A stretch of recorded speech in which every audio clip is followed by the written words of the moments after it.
ആടുതോമ വീണു. സ്ഫടികത്തിന്റെ life time collection Devadoothan മറികടന്നു. ആകെ നേടാനായത്. നിങ്ങൾ ആദ്യമായിട്ടാണ് ഈ ചാനൽ കാണുന്നത്, എല്ലാവരും ഒന്ന് സബ്സ്ക്രൈബ് ചെയ്ത് ബെല്ലൈക്കൺ അമർത്തി ലൈക്ക് ചെയ്യാൻ ശ്രമിക്കുക. ആടുതോമയും വീഴ്ത്തി വിശാൽ കൃഷ്ണമൂർത്തി.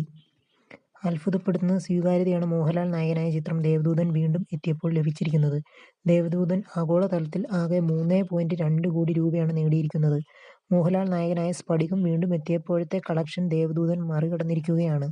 2023 വീണ്ടും എത്തിയ സ്ഫടികം 3.1 കോടി രൂപയാണ് ആകെ നേടിയതെന്ന് റിപ്പോർട്ട്.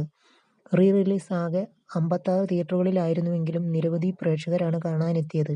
പ്രേക്ഷകരുടെ അഭ്യർത്ഥന മാനിച്ച് 100 തിയേറ്ററുകളിൽ ദേവദൂതൻ പ്രദർശിപ്പിക്കുകയാണ് എന്നാണ് റിപ്പോർട്ട്. കേരളത്തിൽ മാത്രമല്ല ഗൾഫിലടക്കം ദേവദൂതൻ സിനിമ പ്രദർശനത്തിനെത്തിച്ചിട്ടുണ്ട്. മോഹൻലാൽ ആടുതോമയായി വേഷമിട്ട സ്ഫടികം സിനിമയും വീണ്ടും എത്തിയപ്പോൾ വലിയ സ്വീകാര്യത ലഭിച്ചിരുന്നു. ദേവദൂതൻ റീമാസ്റ്റർ ചെയ്ത് പ്രദർശനത്തിനെത്തിച്ചപ്പോൾ ചിത്രം കാണാൻ നിരവധി പേരാണ് എത്തുന്നതെന്നാണ് പ്രത്യേകതയാണ്. സംവിധാനം സിബി മലയിൽ നിർവഹിച്ചപ്പോൾ തിരക്കഥ എഴുതിയത് രഘുനാഥ് പലേരിയാണ്. ഛായാഗ്രഹണം സന്തോഷ് തുണ്ടിയിലാണ്. സംഗീതം വിദ്യാസാഗർ നിർവഹിച്ച ചിത്രത്തിലെ ഗാനങ്ങൾ അക്കാലത്തെ ഹിറ്റായി മാറിയിരുന്നു. വിശാൽ കൃഷ്ണമൂർത്തിയായ മോഹൻലാലിന് പുറമെ ചിത്രത്തിൽ ജയപ്രദ, ജനാർദ്ദനൻ, ജഗദീഷ് ശ്രീകുമാർ, ജഗദീഷ്, വിനീകുമാർ, ശരത് ദാസ്, വിജയലക്ഷ്മി, ലെന, രാധിക, സാന്ദ്ര, ജിജോയ് രാജഗോപാൽ, രാജകൃഷ്ണമൂർത്തി, ജോയ്സ്, രാമൻകുട്ടി വാര്യർ എന്നിവരും കഥാപാത്രങ്ങളായി മിസ്റ്ററി ഹൊറർ ജോണർ ആയിട്ടാണ് ചിത്രം പ്രദർശിപ്പിച്ചത്. സംസ്ഥാന തലത്തിലെ അന്ന് ദേവദൂതൻ അവാർഡും നേടിയിരുന്നു. സിയാദ് കോക്കറായിരുന്നു നിർമ്മാണം. 2000-ൽ വൻ പരാജയമായിരുന്നെങ്കിലും പിന്നീട് ചിത്രം കൾട്ട് ക്ലാസിക്കായി മാറിയതാണ് ചരിത്രം.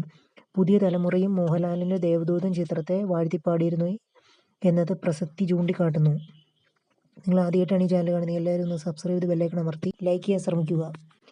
വൈഡ് റിലീസും പാൻ ഇന്ത്യൻ റീച്ചുമാണ് ഇന്ന് ബിഗ് ബജറ്റ് തെന്നിന്ത്യൻ സിനിമകൾക്ക് വൻ കളക്ഷൻ നേടിക്കൊടുക്കുന്നത്. ഹിന്ദി സിനിമയ്ക്ക് മേൽ ദക്ഷിണേന്ത്യൻ സിനിമകൾ, വിശേഷിച്ചും തെലുങ്ക് ചിത്രങ്ങൾ ബോക്സ് ഓഫീസിൽ ആധിപത്യം നേടുന്നത് പുതുകാലത്ത് സാധാരണമാണ്. സിനിമകളുടെ ജനപ്രീതി അളക്കാൻ ഇന്ന് നിരവധി മാനദണ്ഡങ്ങളുണ്ട്.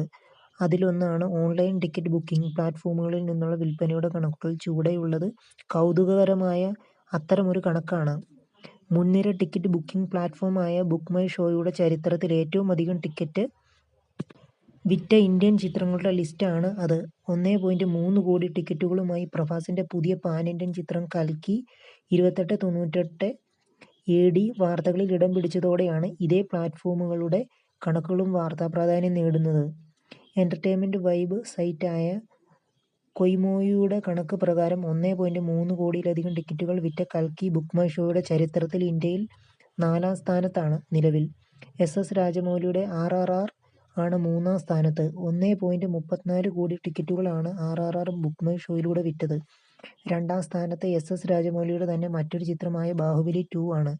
അത് 1.6 കോടി ടിക്കറ്റുകളാണ് ചിത്രം ബുക്ക് മൈ ഷോയിലൂടെ വിറ്റത്. കന്നഡ സിനിമയായ മറ്റൊരു ലെവലിലേക്ക് എത്തിച്ച KGF ചാപ്റ്റർ 2 ആണ് കൊയ്മോയുടെ റിപ്പോർട്ട് പ്രകാരം ബുക്ക് മൈ ഷോയിലൂടെ ഏറ്റവും അധികം ടിക്കറ്റുകൾ വിറ്റ ഇന്ത്യൻ ചിത്രം. 1.71 കോടി ടിക്കറ്റുകളാണ് ചിത്രം ബുക്ക് മൈ ഷോയിലൂടെ വിറ്റതെന്നാണ് റിപ്പോർട്ട്. ധനുഷ് നായകനായി വേഷമിട്ട് വന്ന ചിത്രമാണ് രായൻ. 2024-ൽ തമിഴിൽ പുറത്തിറങ്ങിയ ചിത്രങ്ങളിൽ കളക്ഷനിൽ മുൻനിരയിൽ എത്തിയിരിക്കുകയാണ് ധനുഷിന്റെ രായൻ.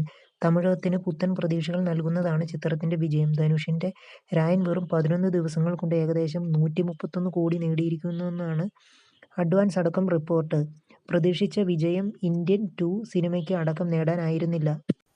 ഇതുവരെ ഈ ചാനൽ സബ്സ്ക്രൈബ് ചെയ്യാത്തവരെല്ലാവരും ഒന്ന് സബ്സ്ക്രൈബ് ചെയ്ത് ബെല്ലൈക്കൺ അമർത്തി ലൈക്ക് ചെയ്യാൻ ശ്രമിക്കുക.